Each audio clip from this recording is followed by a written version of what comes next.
Welcome back to Worth the Conversation. I'm talking with the very influential Mayor Bottoms. Let's talk the 2020 election. What do you contribute to Georgia turning blue? Like, what do you think? Because that was, shout out to Georgia for standing up and doing what they had to do. But like Georgia turning blue, like how does that happen? It's incredible. I mean, it's been a combination. It's been a long time coming. In Georgia, we have motor voter registration. That's one. So if you apply for a driver's license, you're automatically registered to vote. So we got Mm, 800,000 people registered to vote. Then you got people on the ground registering people to vote. mm, And then people cared this year. We took our responsibility very seriously to show up and vote. And then on top of that, towards the end of the election, Joe Biden believed that Georgia could be blue and mm. started sending in. He brought himself in. He sent in President Obama and Kamala Harris, and so you got all these people on the ground working. You got people organically being registered to vote too, and then we showed up to vote. Now, that being said, we still could have showed up in greater numbers. Right, And when I look at, as we're approaching this Senate runoff, that worries me. That people are like, oh, I did my part. I don't have to go back. right, right. No, you have to go back again. Mm-hmm. Like voting is not a one-time event. You got to go every time you have an opportunity to vote. So people just got to show back up January 5th because this Senate race is so important. Because if Joe Biden and Kamala Harris don't have a Senate, they're not going to be able to get Right, anything done. right. And you hear that? They'll get stopped just like Obama did, or he'll have to do it through executive orders, which the next president can come and undo just like Trump did. Right. You guys hear that? So we got to show up for the Senate. How powerful do you think the black woman's voice was in this voting process this time? Because I You just know, feel like, huh? we always show up. Right. We do. We're owning that power now. Mm, And I think in us owning that, because we are a consistent voting bloc, we're now calling on others to show up with us. We're bringing out our household. mm-hmm. I'm making sure. I just told my husband he needed to go vote today because we got a runoff going on in Atlanta. Not the Senate runoff, but some other races. So we're taking others out with us. But we're consistent, we're solid, just like we are in our communities. But now we're just bringing others along with us. I love that word, solid. I love that word, solid. So are you surprised that Trump is going about things the way he went about it, saying that we cheated in Georgia and we cheated in Detroit on the black vote? Like, are you surprised that? It didn't surprise me, but I just Nothing surprises me. right, I'm gonna have my popcorn right, because I'm trying to see what he's gonna do in Georgia because he's coming right. this week. It's fascinating to watch him like just throw a torch and try and blow it all up.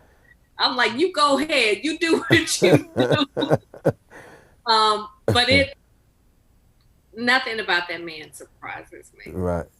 And I Any, heard you say even before it came out that Georgia was turning blue, he was like the South got something to say. Just wait a minute, and I was like spoken with plenty of confidence, and I was just like, okay, well she knows something is about to change over here, and it did. I wasn't surprised because somebody I actually watched a small documentary about him, how he's raised and how he was brought up and things like that. So some people who have been privileged that long, they don't understand reality.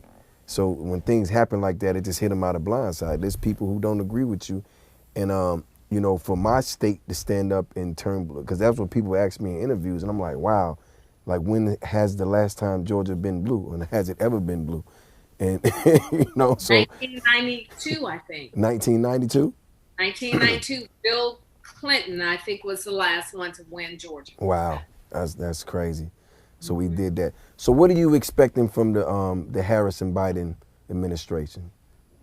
So let me just tell the people about you and President Biden. Okay. President Biden. So, and this is why I love you. For everybody who doesn't know, you are the absolute most ride or die person. And we had President-elect or then Vice President Biden coming into town. All right. we called you and T.I. and some other people to come at the gathering spot. And y'all like, I don't know how I'm feeling about this, but all right, you call, we'll come. So, you know, in Falana, I say she's a star whisperer. Right. And you sit next to Vice President Biden just looking like a $2 million bill. And he was so enamored with you, like he leaned over and he hit you on the shoulder. He's like, ah, and he kept touching your arm. Like y'all were having a whole love fest. Right. There, but he was so smitten with you. And you all listened. Right. And you know, I mean, it takes a village, and to have somebody like you sit and say, all right, I heard what he said. I don't agree with everything, right. but I get it. I feel it. And then go use your voice to encourage people to vote. Like that's why Georgia was able to turn blue. Wow. So what I expect from him is what we got that day. Because when we walked out of there that day, he came back out, rolled out his criminal justice reform, rolled out his affordable housing program. He heard what we said in Atlanta that day. Right. And he started incorporating it into his policies. So he's not just saying that, he rolled it out. So we got a check sheet. Right. And what I'm expecting from him is he's going to follow that check sheet, those commitments that he made to us on eliminating cash bail bonds at the federal level, on putting a $30 billion plan into place to help cities like Atlanta that are trying to look at alternatives to mass incarceration, because we're trying to close our city jail. He looked at our plan and said, let me help you. Wow. How can I help you? So I expect an infusion into affordable housing. I expect some real progress on student loan debt, on immigration, and all these things that matter to our community. Wow. That's what's and I thank you for the invite, Falana, the star whisperer. She got us in there. Is it hard for Black women in politics? Do you feel like is it that you feel that power struggle? Oh yeah, I was always aware of race. I was never aware of the woman thing. Frankly, I didn't think that was a Black woman thing. I thought that was for somebody else. I've never encountered as much sexism as I have since I've been in politics. On people making assumptions about who you are and what you are and why you are. And then just even just being a woman, period, is hard. Like I would imagine your daughter picked out your suit, you got it on, right. You left. Like for me to show up for you, not only did I have to pick out the clothes, but I had to put on the makeup and comb my hair. Yes. Like that extra that goes along with how we show up. Right. Like I got to put in an extra hour just to show up at the same time that you show up. If I tell you I just got this whole conversation before I left the house for my wife, my daughter got her hair done and she was like, "You didn't compliment her hair," and I just got the same conversation. So yeah, I'm listening. Yeah, I mean that's it. Like we have to do so much extra, and when we don't. It doesn't matter what you're talking about. It doesn't matter what your policies are. People are going to talk about what you have on and what your hair look like. I mean, my mother, we're talking about, we were talking earlier, about your mother-in-law, what you get. Right. She called me the other day. I had done some fantastic interview, I thought, on CNN, and I cut my hair a few weeks ago. She's like, stop trying to play like you have a bang. Your hair over to the side. Nothing about what I talked about. It was about what I looked like and what my hair looked like.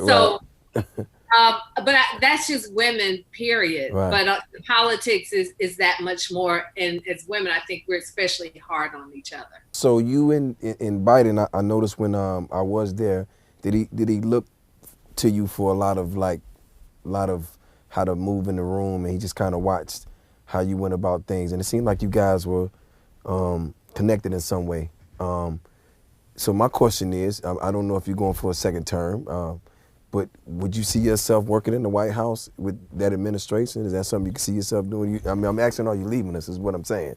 You know what?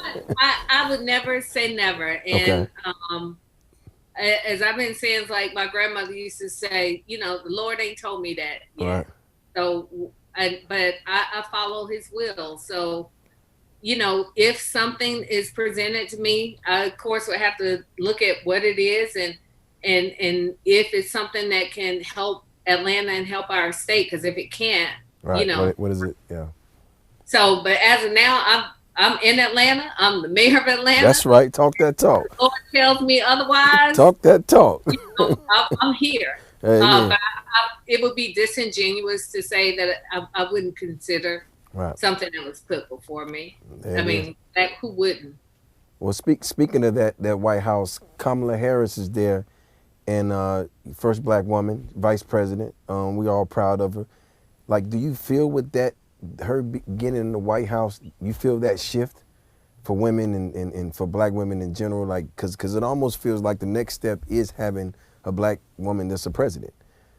Yeah, I mean, when you look at Biden rolling out his team and you see him on television, I'm like, it's not just all white men anymore, and blonde hair white women. Okay. Like, well, look at this. This looks like America. Imagine that. They're different colors and different people and all backgrounds, and like, this is America. So I definitely see that we're getting there, and I don't think President Obama was meant to be the last. He was only the first. So Right. there'll certainly be more. But you know, going back to that day with Vice President Biden with you all in that room, I've never seen him more comfortable in the room. Yes, he was very comfortable. I have never seen him that comfortable in the room. Wow. And it blew me away. And he shared with you all his story of being a lifeguard in Delaware at the integrated park and what the black community meant for him. And I've heard him talk about it, but to see him and see his energy and his comfort level with you all, you know, let me know that it's real. Yeah, I was gonna say, because I was like, Biden, you do realize you're sitting next to the snowman. I'll tell you about it later on. We'll talk off camera.